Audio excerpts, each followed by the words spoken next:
വയനാട് പഞ്ചാരക്കൊല്ലിയെ വിറപ്പിച്ച ഇത്രയും ദിവസം ജനങ്ങളെ ആകെ ഭീതിയിലാഴ്ത്തിയ നരഭോജി വീണു. എന്നാൽ വീണതല്ല, വീഴ്ത്തിയതാണെന്നുള്ള ഊഹാപോഹങ്ങൾ ഉയർന്നു കേൾക്കുകയാണ്. അതായത് ഒന്ന് നേരെ നിന്ന് വേട്ടയാടാൻ പോലും കെൽപ്പില്ലാത്ത ഒരു കടുവയെയാണ് വലിയ സന്നാഹങ്ങളോടുകൂടി RRT സംഘമടക്കം ഫോറസ്റ്റ് അടക്കം തിരഞ്ഞുകൊണ്ടിരുന്നത്. നേർക്കുനേർ നിന്ന് ഒരു ആടിനെ പോലും പട്ടിയെപ്പോലും കൊല്ലാൻ കഴിയാത്ത, അതിനുള്ള ആരോഗ്യം പോലുമില്ലാത്ത ഒരു കടുവയാണ് ഇപ്പോൾ ചത്തു വീണിരിക്കുന്നത്. ഏറ്റവും ഒടുവിൽ കടുവ കഴിച്ചതുപോലും പുറത്തറിഞ്ഞപ്പോഴാണ് അതിൻ്റെ ശാരീരിക ക്ഷമത എത്രത്തോളം ഉണ്ടെന്നുള്ളത് മനസ്സിലാക്കിയത്. എന്നാൽ ഈ അവസരം മുതലെടുത്തുകൊണ്ട് മറ്റാരെങ്കിലും ചെയ്തതാണോ ഈ പ്രവൃത്തി? ജനങ്ങളെ ഇത്രയും നാൾ ഉപദ്രവിച്ച കടുവയെ വെടിവെക്കാനായി ഇതുവരെയും ഉത്തരവിടാതെ ഏറ്റവും ഒടുവിൽ RRT സംഘാംഗത്തിന് നേരെ, വനം വകുപ്പ് ഉദ്യോഗസ്ഥർക്ക് നേരെ ആക്രമണം ഉണ്ടാകുമെന്നായപ്പോഴാണ് വെടിവെപ്പ് അടക്കമുള്ള നടപടികളിലേക്ക് കടന്നത്. സംസ്ഥാനത്ത് ആദ്യമായി തന്നെ നരഭോജിയെ എന്ന രീതിയിൽ കടുവയെ ലിസ്റ്റ് ചെയ്ത് വെടിവെച്ച് കൊല്ലാനുള്ള ഉത്തരവും പുറത്തിറക്കി. എന്നാൽ വെടിവെച്ച് കൊല്ലുന്നതിലും ചില നൂലാമാലകളുണ്ട്. കേന്ദ്രത്തിന് കൃത്യമായ വിശദീകരണം നൽകുന്നതിൽ പല പ്രശ്നങ്ങളും ഉണ്ടാകും. നാളെ ഒരു സമയത്ത് ഇതിൻ്റെ പൊല്ലാപ്പുമായി മുന്നോട്ട് പോകേണ്ടി വരും. പക്ഷേ മറ്റൊരു കടുവയുമായി മൽപ്പിടുത്തത്തിലേർപ്പെട്ട് മറ്റൊരു കടുവ ഈ കടുവയെ കൊലപ്പെടുത്തി എന്ന രീതിയിലായി കഴിയുമ്പോൾ മറ്റ് പ്രശ്നങ്ങളൊന്നും തന്നെ വരില്ല.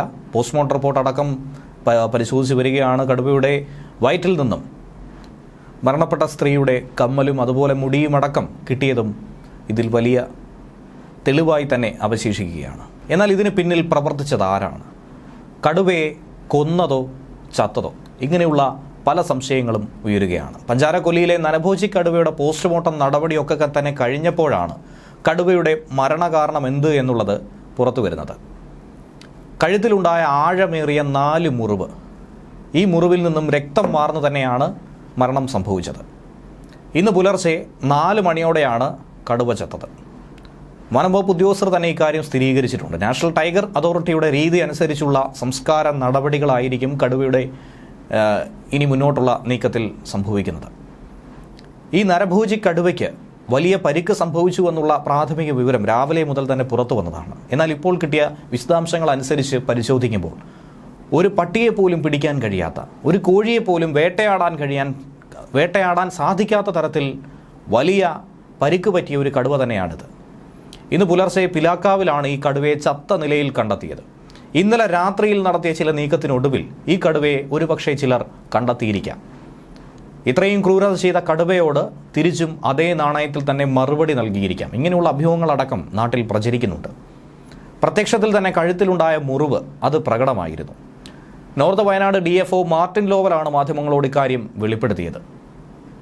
RRT സംഘം ഇന്നലെ രാത്രി തന്നെ കടുവയെ ട്രാക്ക് ചെയ്തിരുന്നു. കൃത്യമായി തന്നെ എവിടെ ഉണ്ടായിരുന്നു എന്നത് മനസ്സിലാക്കിയിരുന്നു. ശക്തമായി തന്നെ ഇന്നലെ മുന്നോട്ട് ഇറങ്ങിയതിൻ്റെ കാരണം എന്തായിരുന്നാലും വെടിവെച്ച് കൊല്ലാനുള്ള ഉത്തരവ് കയ്യിലിരിക്കുന്നുണ്ട്. വെടിവെച്ചാൽ ഉണ്ടാകുന്ന ഭവിഷ്യത്തുകൾ ഭാവിയിൽ കണ്ടറിയേണ്ടതുമാണ് ഒരു ഭാഗത്ത്. എന്നിരുന്നാൽ പോലും ജയസൂര്യ എന്ന RRT സംഘാംഗത്തെ ഇന്നലെ ആക്രമിച്ചതിന് പിന്നാലെ ഇവരൊക്കെ തന്നെ രണ്ടും കൽപ്പിച്ചായിരുന്നു. കടുവ ഇന്നലെ കണ്ടെങ്കിലും എന്തോ കഴിച്ചുകൊണ്ടിരിക്കുന്നതായി മനസ്സിലാക്കിയിരുന്നു. പക്ഷേ സംഘാംഗത്തെ കണ്ടിട്ട് പോലും കടുവ അവിടെ നിന്നും പോകാതെ കഴിച്ചുകൊണ്ടിരിക്കുന്നത് തുടരുകയായിരുന്നു. അപ്പോഴൊന്നും തന്നെ വെടിവെച്ചിരുന്നില്ല. വെടിവെക്കാൻ കഴിയുന്നൊരു സാഹചര്യം ഇല്ല എന്നാണ് RRT സംഘാംഗങ്ങൾ പറയുന്നത്. പിന്നീട് കടുവ അവിടെ നിന്ന് പോയപ്പോൾ എന്താണ് കഴിച്ചതെന്നുള്ളത് പരിശോധിച്ചപ്പോൾ കോഴി മാലിന്യം പോലുള്ള എന്തൊക്കെയോ മാലിന്യങ്ങളാണ് കടുവ കഴിച്ചുകൊണ്ടിരുന്നത്. ഗതികെട്ടാൽ പുലി പുല്ലും തിന്നുമെന്ന് പറയുന്നത് പോലെ അത്രയധികം ഗതികെട്ട അവസ്ഥയിലായിരുന്നു ഈ കടുവയുണ്ടായിരുന്നത്. കടുവയുടെ ആരോഗ്യസ്ഥിതി വളരെ മോശമാണെന്നുള്ളത് വളരെ വ്യക്തമായി ഇതിനു മുന്നേ RRT സംഘത്തിന് മനസ്സിലായിട്ടുണ്ട്.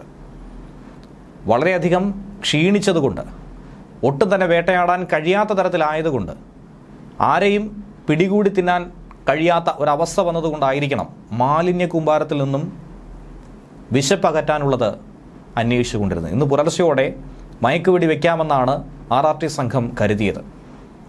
കടുവയുടെ കാൽപ്പാട് പരിശോധിച്ചായിരുന്നു മുന്നോട്ട് പോയത്. അങ്ങനെ പോയപ്പോഴാണ് ആൾപ്പാർപ്പുള്ള മേഖലയിൽ കടുവ ചത്തു കിടക്കുന്നത് കണ്ടത്. കഴുത്തിലെ ഈ വലിയ മുറിവ് തന്നെയാണ് മരണത്തിലേക്ക് നയിച്ചത്. കടുവയുടെ വയറ്റിൽ നിന്നാകട്ടെ കൊല്ലപ്പെട്ട സ്ത്രീ ധരിച്ച ഷർട്ടിൻ്റെ ബട്ടൺസ്, മുടി, കമ്മൽ എന്നിവയൊക്കെ തന്നെ കണ്ടെടുത്തു. അതിലൂടെ തന്നെ വ്യക്തമായി ഈ കടുവ തന്നെയാണ് ഇത്രയും നാൾ വയനാടിനെ വിറപ്പിച്ച നരഭോജിയും.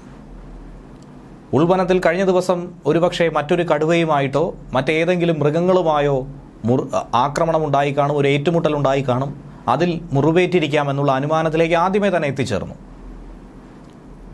പോസ്റ്റ്മോർട്ടത്തിന് ശേഷം കുപ്പാടിയിൽ നിന്നും ഉന്നത ഉദ്യോഗസ്ഥർ മടങ്ങുകയും ചെയ്തു.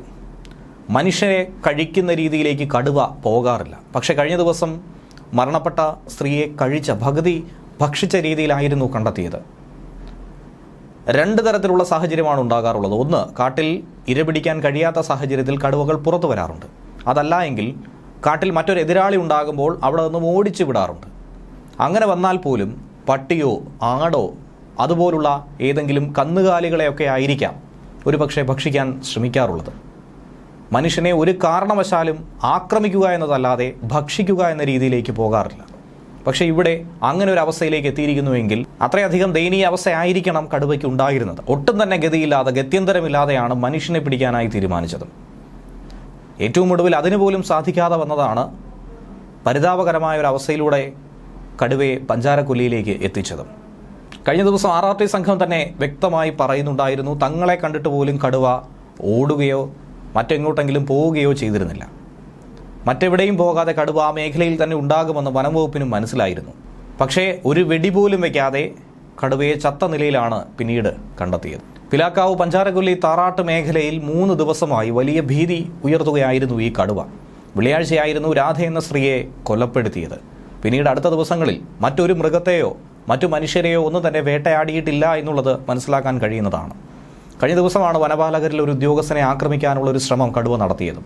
വനത്തിൽ പരിശോധന നടത്തിയിട്ട് പോലും മറ്റു മൃഗങ്ങളെ കൊന്നതായോ അവയെ ഭക്ഷിച്ചതായിട്ടോ ഒന്നും തന്നെ കണ്ടെത്താൻ തെളിവുകളൊന്നും സാധിച്ചിട്ടില്ല. അപ്പോൾ മൃഗങ്ങളെ ഒന്നും തന്നെ കൊല്ലാതെ മനുഷ്യനെ കൊല്ലാനായി കടുവ എത്തിയപ്പോൾ അതിന് പിന്നാലെ ഉണ്ടായ ലക്ഷ്യങ്ങളും വളരെ വ്യക്തമായിരുന്നു. അവശതയായിരുന്നു, മരണത്തിലേക്ക് അടുക്കുകയായിരുന്നു. ഞായറാഴ്ച ദിവസം RRT ജീവനക്കാരൻ ജയസൂര്യയെ ആക്രമിച്ചതോടെയാണ് കടുവയെ വെടിവെച്ച് കൊല്ലുക എന്ന് സർക്കാർ തന്നെ കടുത്ത തീരുമാനത്തിലേക്ക് എത്തിയത്. തിങ്കളാഴ്ച മുതൽ 48 മണിക്കൂർ നിരോധനാജ്ഞയാണ് ഈ പ്രദേശങ്ങളിൽ പ്രഖ്യാപിച്ചത്. കടകളടക്കം അടച്ച് ആളുകളോട് പുറത്തിറങ്ങരുതെന്ന് ആവശ്യപ്പെട്ട് വലിയ ഉത്തരവാണ് പുറത്തുവിട്ടത്. വലിയ ഭീതിയിലായിരുന്നു നാട്ടുകാരും. എന്നാൽ വളരെ വേഗത്തിൽ തന്നെ 12 മണിക്കൂറിനിപ്പുറം തന്നെ കടുവയെ കൊല്ലപ്പെട്ട രീതിയിൽ കണ്ടെത്തി. എന്നിരുന്നാലും ആ നിഗൂഢത ഇപ്പോഴും തുടരുകയാണ്. പോസ്റ്റ്മോർട്ടത്തിൻ്റെ കൃത്യമായ ഫലങ്ങൾ പുറത്തു വന്നാൽ മാത്രമേ അതിലൊരു വ്യക്തത ലഭിക്കുകയുള്ളൂ. കടുവ ചത്തതാണോ അതോ കൊന്നതോ? ന്യൂസ് ഡെസ്ക് മലയാളി വാർത്ത ഇൻസൈറ്റ്.